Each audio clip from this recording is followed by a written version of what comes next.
Hey everybody, welcome back to the Hot to Cold Mechanical YouTube channel. I'm Trevor and this is Amin. He is the owner-operator of Hot to Cold Mechanical. How long have you been in business? I've been here for 4 years now. Right on, 4 years and going strong. In the Edmonton and surrounding areas, helping people with all of their mechanical needs, whether it's heating, cooling, ductwork, ventilation, all of that stuff. Today's topic is the top questions about furnace maintenance and operation. You'll probably get some answers to your questions today about your furnace, why it makes weird noises, and all things in between. Amin's going to go through that with you.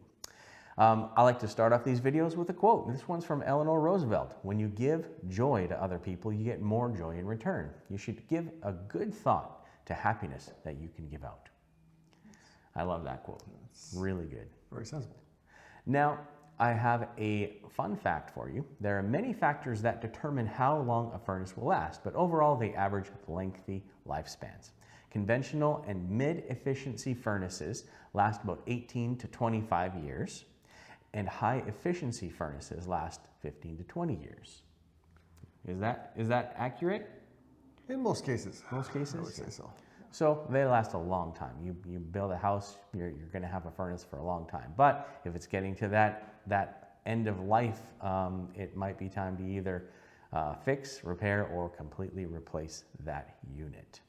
And that's when you would call Amin to come over and do an assessment of your furnace, your heating system, and see what he can do. Well, if you keep up with it on a regular basis, it'll only last longer. It'll only last longer. So we'll talk about some maintenance stuff here today that Amin specializes in and can help you guys with. So, number one question, why is my furnace fan running with no heat? A lot of times the furnace will be definitely running in different ways. Okay. You may find that say the inducer motor is running, you may be hearing that starting and stopping, but not really giving you the heat itself. But then again, you might hear the blower and you might feel the air coming out of your vents. There's a lot of reasons why that could be happening. Most cases being is the fact that if it's the blower, a lot of people don't realize that they actually have their thermostat, for instance, on fan turned on instead of auto. Right. Okay. A lot of people miss that. And the fact that if your thermostat is on, your blower is going to be running full time. Okay. Even without heat and/or. So the fact that I would always tell people leave it on auto and don't have that fan running, you're only wasting your electricity, and the fact being also that it's only cooling the house off so that your heat's going to be having to come on more often. So there's no point in it really to be having it that way. Okay. You may also have some high temperature sensors that are acting up, and that blower thinks he's got to be cooling the furnace down. But there's reasons why we'd have to come around to see exactly what the problem is. If it is a problem and or if it's just something as simple as your thermostat doing its job. Gotcha. Okay, so good tips there. Next question that people might have is, why is the furnace making noises when it's running? Most noises come from the electrical components, and those would be your most being of your inducer motor and or your blower motor. Okay. Now when you got the blower motor running, when they start to get weak, either or motor is going to get weak in time. And you're going to start hearing noises, buzzing, like also humming. You may even hear bearings that are squeaking. Okay, and those are usually the only things that can be making noises are your mobile parts. And that's usually the most of it and the basis of it.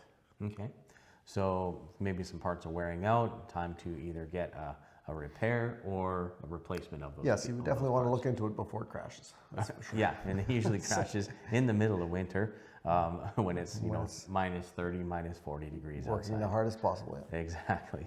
The worst possible time to fail is when it fails.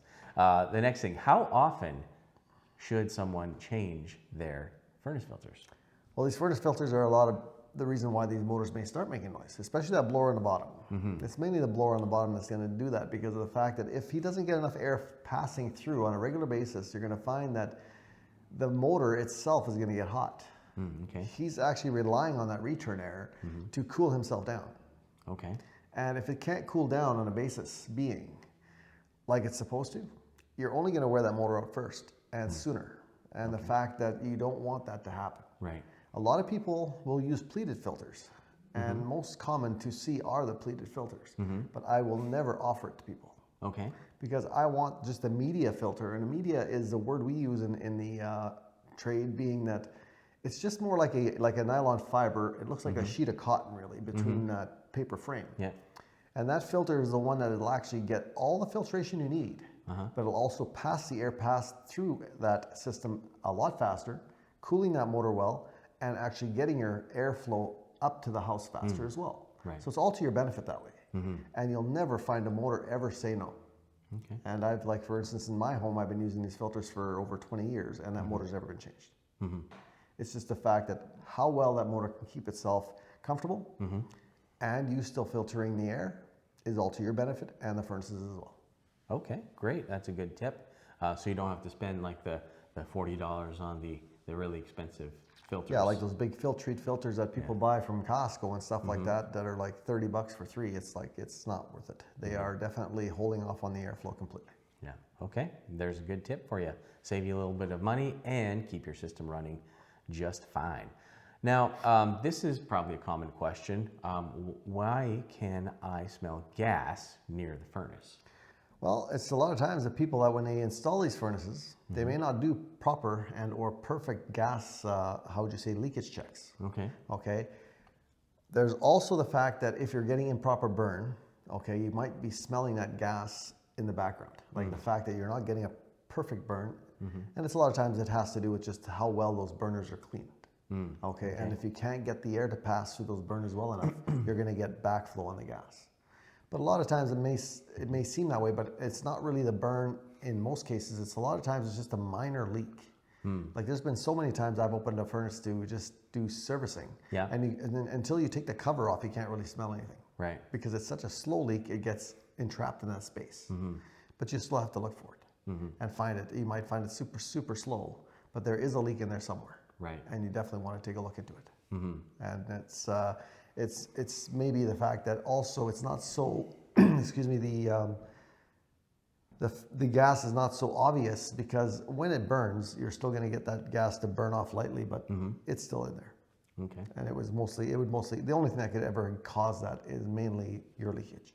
Right. And so there's some part that's leaking in there going to the burner, and okay. Yes. So that's probably something that a person should give you a call for, and just definitely, suss it out and see if you can repair that, fix it. And once leaks start, they only get worse. Yeah. So there you go, folks. If you're smelling gas near your furnace, give Amin a call, and he'll be happy to come out and take care of that for you. Next, the main floor is cooler than the second floor. What's the reason for that? Well, a lot of times these houses are built and you don't even know how the ductwork is designed. Now, sometimes there could be extra turns in that ducting that is not engineered perfectly. Engineering on this ducting is very, very important, because of the fact that your ductwork, if it's not 100% on a flow, you may have one room getting more than the other. Right. And it's the simple being that at times you have to adjust the vents in your floor. That's why those vents can be open and closed. A lot of people don't realize why. But the fact is, it's the simple being that if your main floor seems a little cooler, you want to take the fact and theory of physics that warm air rises, and you're always going to get more on the top floor. Yeah. Okay, and that top floor is always going to be in benefit that way. So what you would want to do is technically take those top floor in the bedrooms and their vents and just close them a bit. If you just close them up about halfway, you'll find that the main floor is then taken to the point being that it is now getting more air. Right. Okay. When you restrict it elsewhere, you're always going to get it else somewhere. Okay, and that would be your main floor. Yeah. And warm air rises from that main floor, so you're never really going to suffer.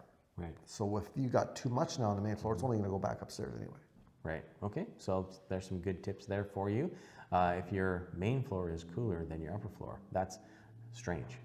I've never had that yet, but I know that if that happens, how to fix that. Next question is, why is the thermostat reading heat on, but the furnace is not running? Well, when the furnace is not running and the heat is saying it's good to go on the thermostat, a lot of times thermostats are lying to you. Okay. Okay. But then a lot of times the furnace is not responding to the call. If the furnace is not responding to the call, there's definitely a circuitry problem. Okay. Okay. But you may not find that you have gone downstairs to hear that the furnace is trying to start, but it just cannot complete itself. Okay, there could be simple problems at times that have the ability for it to completely, restart itself, but it cannot completely get going due to sensors and switches that are not responding properly. Right. But if you do go downstairs and you find that, yes, there's dead silence in there and I can't hear anything, then it's most likely in the circuitry. So there's a deeper issue that needs to be looked at by a professional who understands how to fix and repair furnaces like a me. Yes. The next question is, why is there water coming out of my furnace? A lot of times when people don't understand, with the high efficiency furnaces today, with the cold air being used to come in, and you've always got that cold air flow coming in and the hot air leaving, that these two temperatures are going to condensate. And what they've got now, because you don't use your chimney anymore and just a leave for the heat and just taking any air you can find around it, you're actually taking definite air coming in and hot air coming out. And in that induction space, you're going to get condensation. Okay. Now, if there's any leakage in those areas, and or if anybody has not taken the proper design of their drainage and sealed it up tight, you're going to find that a lot of times the water gets trapped inside. Okay. And in your condensation box, you're going to find that I've seen it so many times. There are brands that have it as a regular problem, as a matter of fact, and that you're going to get condensation that leaks into the furnace and gets to the floor whenever you have lost that drain connection to your drain going to your floor drain, and or the fact that it has just started leaking because its gasket is no longer holding on. Okay, and the water will always end up inside the furnace, and you want to catch on to that quickly because you don't want water near anything that's electrical. Right. Okay, because that is definitely going to short out other problems. And it's you'll see it on the floor a lot of times, mostly because it runs down the walls and just misses those areas. But at times it can be pulled in by the fans, and you could be hurting those motors, and or the circuitry as well. Yeah, you definitely don't want to get any moisture in your circuitry because then it causes all kinds of corrosion and parts fail, and when you least want it to happen, it's failed and you are stuck in the cold. You don't want that to happen. So next question we've got here from folks is, why does the furnace start burning and then stopping and then trying again? Well, when the furnace starts, you'll always hear the inducer motor start first. He's the one that's sending the exhaust outside, and he's got to be the one that's got to be going first to prove and guarantee that those exhaust gases are leaving. Okay. It'll never offer gas. It'll never offer a burn until it's sure that motor is working. A furnace's circuitry will always guarantee that the gas can get out before it's going to offer gas coming in. Okay. Now, if your furnace is starting and you can hear that little motor start up, that's called the inducer motor. You can hear that little guy spinning, and then he stops and tries again. It's most likely your pressure switch. Okay. Okay, that pressure switch is the one that's got to close and tell the circuitry he is spinning. You can carry on. Now, if he doesn't do that, it's definitely going to say, okay, I'll try again. So it's most likely that switch that is failing. Gotcha. Okay. So you've got a problem with the pressure switch or something else. So definitely call someone in to take a look at that. Don't start getting in there and seeing if you can figure it out on your own. You'll probably end up breaking things and making it worse for yourself. So get Amin to come in and give it a look over and see if he can repair it for you on the spot. Next question is, why does the motor start running with nothing happening after? Well, when the motor starts running with nothing happening after, a lot of times it still ends up that inducer situation as well. Okay. And or if the motor starts running and nothing happening after, some motors do have delays on them. Okay, now that delay is like Carrier uses it a lot, and the Keep Right products that we sell as well have that 12. The code 12 comes up on the circuitry and is a 90-second delay. Okay. It's a 90-second delay that they put on there just to guarantee their furnace is got the full flow of air and is working perfectly before it offers any heat. Okay. Okay. A lot of times, if that is not registering back to the circuitry properly, it won't technically go and just keeps on running and waiting. There's also reasons why that motor may be running on a full time. With a furnace circuitry could be sometimes taken to the point where it thinks it's already gotten through all those steps and is giving you the heat now. It gets pretty iffy at times. While a blower might be blowing, again, we could have said it's the same way, being that that your thermostat might be just on the on position and you don't know that. Right. So there's a few different scenarios that could possibly cause that issue. The next one's probably closely related to that is, why is the furnace burning but there's no air in the vents? Yes, if there's definite burning but you're not getting flow, you're also going to get high temperature failure. Okay, most likely being is the fact that that motor is dead. If that motor is dead and or the circuitry is not sending a signal in, that's how we come in and test it. We can actually take that 120 volt to that motor and see if it's willing to spin, and or just come in and we can hear it clearly, buzzing away, and or seized as well. It's the fact that a lot of times furnaces will run, they'll run and carry on, burning away, but if that blower doesn't start on, he's going to trip on high temperature. When they cool down, and finally they'll try again. Okay, and that's exactly what's going to happen. You're just going to get these retries and these reburns, but as long as that blower motor says, I can't do this, I can't help you, you're going to have those failures that way. Okay, so there you go, folks. That is a big problem, especially in the wintertime when you're going to be wanting the home to be heated up, because if it goes too long, then you get frozen pipes, and that causes a whole other mess that you definitely don't want to happen. So preventive maintenance, get someone in to look at these things before the heavy usage season starts out. The next question we have is, why is it a good idea to call someone like yourself to see the furnace every year? Well, you see, preventative maintenance is no different than the maintenance on your car, so say. Okay, like if you don't change the oil in your car, okay, in time that motor is going to suffer. Okay, now anything mechanical needs maintenance. Right. It's mechanical is mechanical. You got parts that are spinning, things that are moving, and if it's not going to be kept up with, okay, you're going to find that these areas are going to be weakening a lot quicker. Yeah. Okay. And what you want to be sure of is that everything is running at its full strength. Okay. I, as a matter of fact, like yesterday, did about 6 different preventative maintenances, and sure enough, about 80% of them were just fine, and guaranteed. We check all the amp draws on all these motors to make sure that they're not running anywhere near their max, and they are definitely going to hold up for the winter. But I did see one that was squeaking. Okay. And there was a bearing that was squeaking, and you know darn well that that bearing is not going to last in 30 below. Okay, if he's already starting to whine and squeal and stuff like that, when it gets to 30 below and he's working full time, he's going to finally say, I quit. Yeah. That's usually when they always fail. Motors will always fail when they're at their full push. Okay, and then you don't want to see that and or deal with it. But that's exactly why I can be sure I can go back to that lady's home now, put that new motor in there, and she's guaranteed not to have a failure like that. Okay, it doesn't always occur, but it's a fact that at least you catch it before it's too late. Right. Because you don't want to have to pay the overtime fees that are at the wholesalers, for instance. They'll pay up to $100. You have to pay up to $150 just to get them to open the door. Right. Okay, if on those 24/7 calls. Yeah. And also then paying anyone else overtime to get over and get that done. Yeah, because Murphy's Law.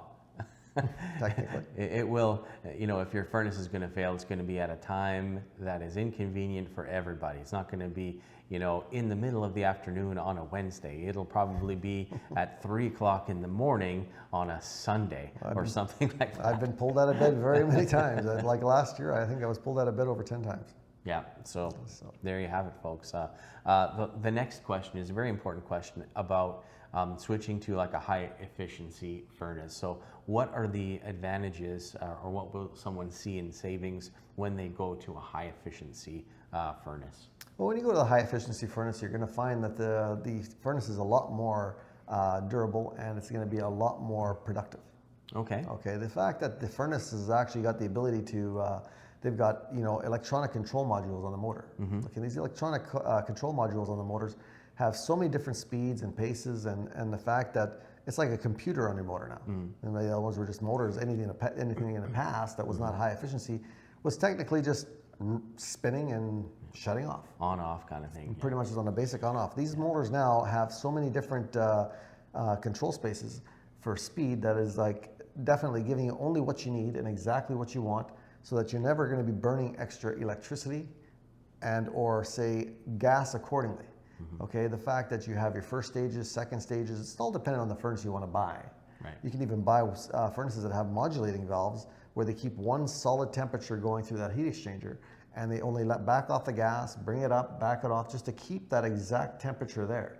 And that's even the most efficient you can buy. Now that's the fact that when you buy furnaces like that, there are definitely going to be saving on gas and saving on electricity as well. So it's so much more efficient that you can't say no to it. Right. Because of the simple being that it's not going to just be full push of gas and full push of power when you can actually control those spaces and only give what you need exactly to get your job done. Neat. Yeah, no, that's something that I didn't know about the high efficiency furnaces, where it kind of regulates everything in there. So the amount of gas that's burned, the amount of airflow, all of that stuff, that's pretty interesting. Whereas, you know, furnaces growing up there, they were just loud, noisy things that just, you saw a big flame and then heated up the heat exchanger and blew hot air through the house, and that was about it. Very uncomplicated, but now they're quite complex. So you should definitely get those things looked at, because as you know, in 2022, when this video is being shot, there are, you know, shortages of computer chips and all these things that run these high efficiency furnaces. So if you need parts, if you need things looked at, better to look at it early as opposed to trying to wait for it, because you never know what may occur. So That's for sure. Yeah, with that being said, thanks for joining us on this video. Thank you, Amin, for filling us in and giving us some great information. We'll see you guys on the next video. Thank you.